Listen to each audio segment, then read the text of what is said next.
দিল্লি বিস্ফোরণের ঘটনায় এবার নাম জড়ালো নদিয়ার পলাশীপাড়ার বাসিন্দা শাবির আহমেদের। বর্তমানে সে বেআইনিভাবে মাদকদ্রব্য পাচারের অভিযোগে জেল হেফাজতে রয়েছে। বর্তমানে শাবির আহমেদ প্রেসিডেন্সি জেলের বন্দি অবস্থায় কিভাবে দেশবিরোধী কাজকর্ম চালাতো তা নিয়ে ধন্দে রয়েছে গোয়েন্দারা। দিন কয়েক আগে দিল্লি লালকেল্লার রাস্তায় বিস্ফোরণ ঘটে, বিস্ফোরণে মৃত্যু হয় অনেকের। ভারতীয় তদন্তকারী সংস্থার দাবি ওই বিস্ফোরণের সঙ্গে জঙ্গি যোগ রয়েছে। দিল্লি বিস্ফোরণ কাণ্ডে ধৃত শাহিন শাহিদকে গ্রেপ্তারের পরই জঙ্গি যোগের কথা জানতে পেরেছে কেন্দ্রীয় তদন্তকারী সংস্থার প্রতিনিধিরা। মূলত বিভিন্ন সোশ্যাল গ্রুপের মাধ্যমে তারা এই কাজকর্ম চালাতো, আর প্রতিটি গ্রুপের মেন্টর হিসেবে কাজ করত শাহিন শাহিদ, আর সেই গ্রুপে সক্রিয় ছিল নদিয়ার জেলবন্দি শাবির আহমেদ।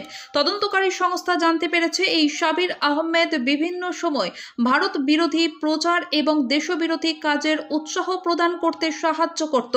ভারতের গোয়েন্দা সংস্থার প্রতিনিধিরা জেলবন্দীদের দীর্ঘক্ষণ জিজ্ঞাসাবাদ চালায়। জেলবন্দি থাকা অবস্থায় কিভাবে তারা মোবাইল ব্যবহার করতে পেরেছে সেই প্রশ্ন ঘোরাফেরা করছে গোয়েন্দাদের কাছে। গোয়েন্দা সংস্থার একটি প্রতিনিধি দল নদিয়ার পলাশীপাড়াতে পৌঁছতে পারে বলে জানা গিয়েছে। এখন দেখার দিল্লির বিস্ফোরণের ঘটনায় গোয়েন্দা সংস্থা আর কি পদক্ষেপ নিতে চলেছে।